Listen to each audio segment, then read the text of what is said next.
Greetings. This is Dennis Anderson. Some time ago, I was wondering how I could be an encouragement to some people who were in great distress. I was impressed to share with them from the Gospel of John, chapters 18 and 19. I wrote this as a paraphrase, as though Jesus is talking. The question is, does Jesus' past feelings that he had when he went through struggles relate to you today? The answer is yes. So I'll get started with, does Jesus really care? The things that happened to me centuries ago, it's just like yesterday. That's how real it is to me. I'm so glad you read about these events in the Bible and think about them. I'm thinking about you too.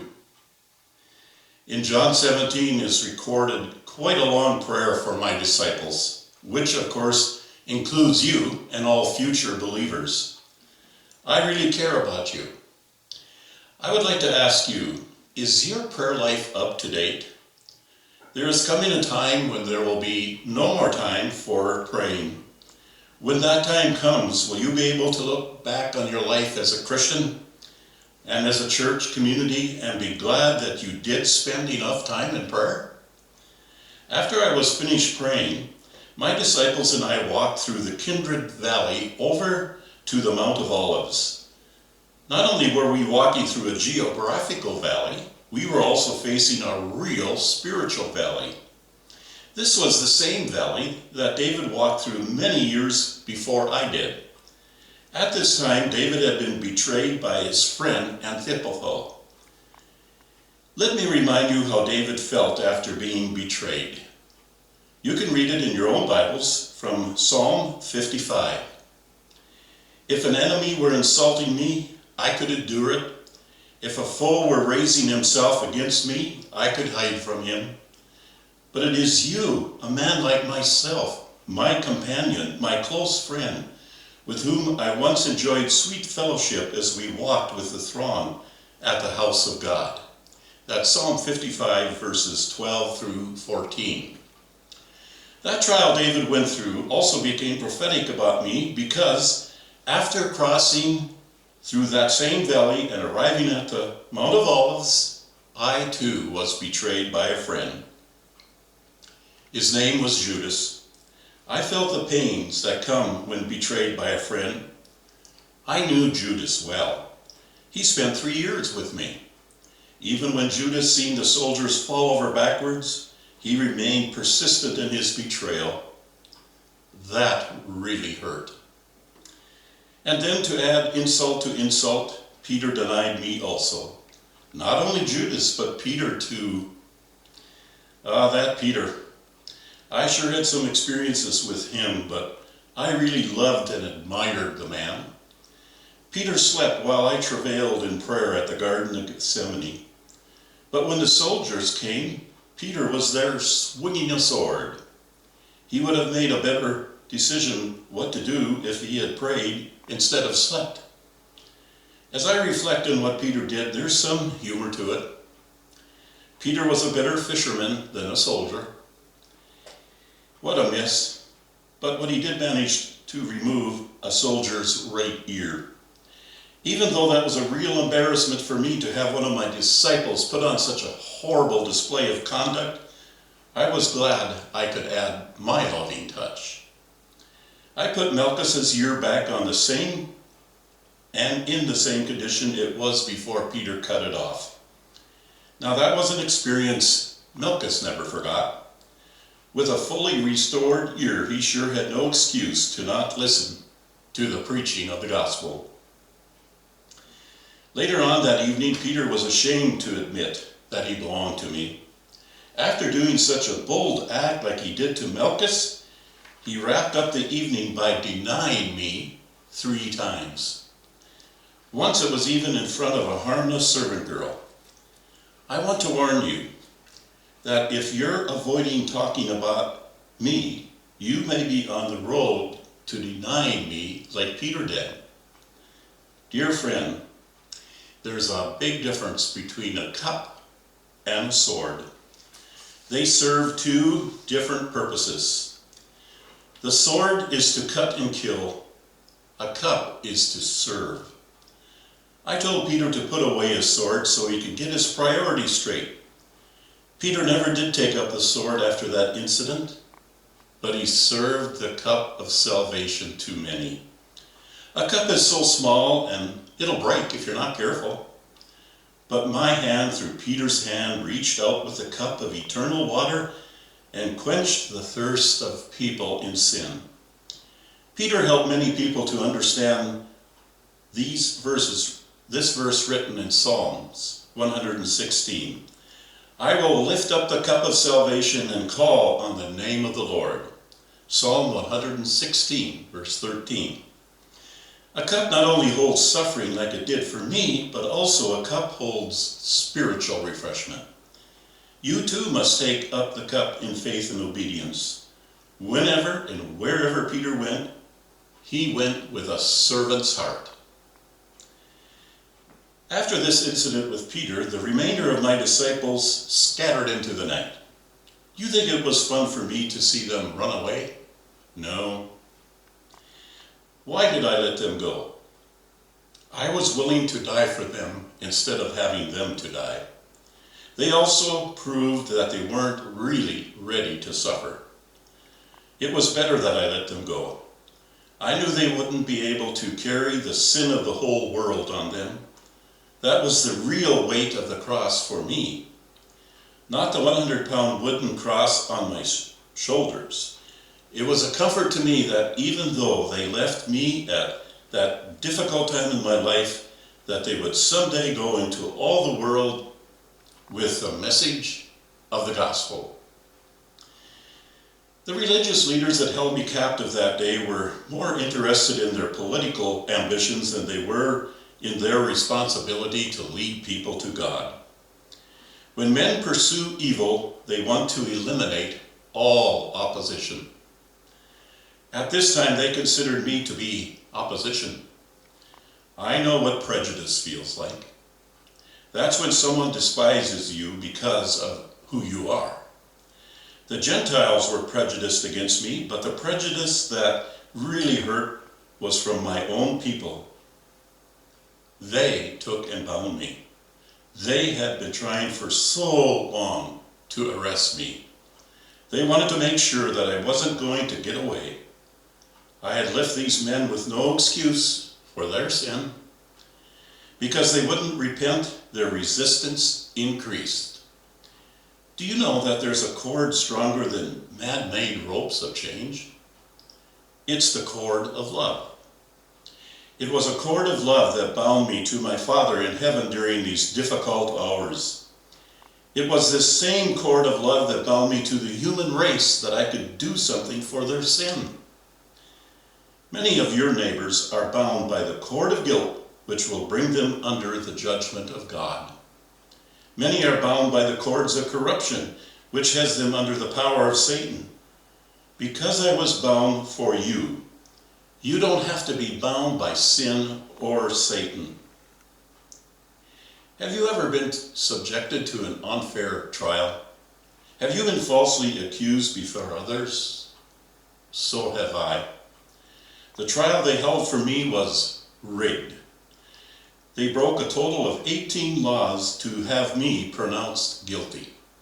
For example, they tried to force me to accuse myself. I experienced real humiliation. By our law, a Jewish person couldn't enter the house of a Gentile because it would make them ceremonially defiled. As a result, they wouldn't be able to take part in worship at the temple or the feast. In this case, they wouldn't enter the governor's palace because he was a Gentile. So they stood in the courtyard and the governor came out to see them. They were striving to keep themselves ceremonially clean, and yet at the same time were planning my death. It's really true what Paul wrote for you in Romans. People have a zeal of God, but lack knowledge. Up to this point in time, I had not had any real chance to state my cause. My Jewish people wanted me dead, but had no legal ground to execute me. The governor didn't want to proceed because he couldn't find any real cause of guilt about me. I felt like a checker being moved back and forth on a board. There's a lesson for you to learn from Pilate. Pilate tried so hard to put the responsibility on someone else. He tried to find a way of escape so he could release me. He had me beaten with a whip, hoping they would accept this instead of death.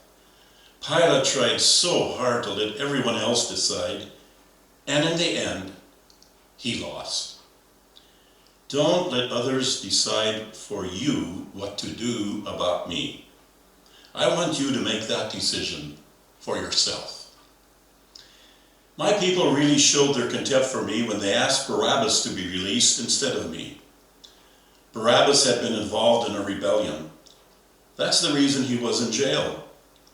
There was no way he could have helped the Jewish nation, but they released him and accused me of being the rebellious one. It's really true what John wrote of me back in chapter 1, verse 11 of John. He came to that which was his own, but his own did not receive him. John chapter 1, verse 11. Well, after the flogging and the whipping, they presented me with a crown that they thought I deserved. It was one with prickly little thorns that they pushed into my scalp. Have you ever lost an earthly crown or trophy? Don't stay depressed for too long. Thinking of the future you're going to have with me, any earthly crown is worth no more than the thorns that have dried up that were in my crown. When your new life starts with me in heaven, the first item I'm going to equip you with will be a new body that won't ever wear out. A lot of Olympian participants would like to have one of those. You know, Paul, who was converted a few months after my resurrection, often used sports as an illustration to help you understand what it means to win the eternal prize. Before it was all over, they treated me with abuse that makes human beings feel so insulted, and that's being struck in the face. Have you ever been physically struck in the face by a fellow human being? I know what that's like, and my hands are here to soothe your bruises. At one point, they even blindfolded me and had a little guessing game to see if I knew who it was that was striking me. They wanted me to guess who they were. Is rather amusing now that it's all over. You see, those guys were in my mind long before they were even born. 2 more times Pilate tried to get me released from that rage-obsessed mob. Finally, Pilate gave up and turned me over to be crucified. Remember those times when you've been so physically and emotionally exhausted that you've actually dropped? That happened to me. After being pushed and pulled about on the checkerboard of life, slapped, spit on, cursed, and whipped, the weight of my cross became too much. When we reached Golgotha, they slung me over the cross so I could be nailed down. As I was hanging there, you can imagine me having to listen to my fellow acquaintances, angry because the Romans had scribbled out King of the Jews on an old junky piece of board that was hanging above my head. What we want you to write, they said, is that he claimed to be the King of the Jews. I tell you, I know what it's like to be at the bottom with no more chances. I want you now to listen to the sinful mockery of the soldiers, not their gruff voices, not their whips whistling through the air when I was being whipped, not the changing of their weapons, not their heavy footsteps, but the rattling of the dice as they gambled for my clothing. 1, 2, 3, 4 shakes of the dice, and then with a roar of laughter, they joked with the soldier who won the whip-torn robe that had been on my back. The one consolation I have is that one of the soldiers, after the earthquake that came while I was still hanging the cross, said of me, "Truly, this was the Son of God." And then the time came for my mother to say goodbye to that which life held dearest for her own son, me. And don't forget, the pain was great for me too. That parting represents all final partings that are in your life. Your mothers, your fathers, your wives, your husbands, your sons, your daughters, your brothers, your sisters, all of your relatives and friends. I was so glad John was there to take my mother into his home after my parting. Today, I'm here to take you in my arms during your losses. On the second day of creation, I separated the water under the expanse from the water above it, and then gathered it all into one place so the dry land could appear. But did you notice what I asked for when I was on the cross? I asked for water. I asked for the water that I created because I was thirsty. Since both my hands were nailed down, I couldn't even drink by myself. And then after I took the moisture from the sponge they held out to my mouth, I said, "It's finished." My life passed away from me. And here's an important lesson for you. When you realize that it's humanly impossible to do anything about your sin, and you cry out in the memory of my cross, "It's finished," you'll experience forgiveness. That's what my teachers mean when they command you to repent of your sin. You'll then drink the water of life that I told the Samaritan woman about at the well, and the life Peter preached about after Pentecost. Well, the rest is history. There were two more actions I want to review with you. First, one of the soldiers took a spear and shoved it into my side. The blood that ran out of my side is bona fide proof that your salvation has been won. The scriptures teach from Hebrews 9, "And without the shedding of blood, there is no forgiveness." Hebrews 9, verse 22. And also when my blood ran out, my physical life was over. That's why scriptures teach you that at the time I gave up my spirit. I remind you of that, because some people of your day say that I was just in a stupor because of all I went through and never did die.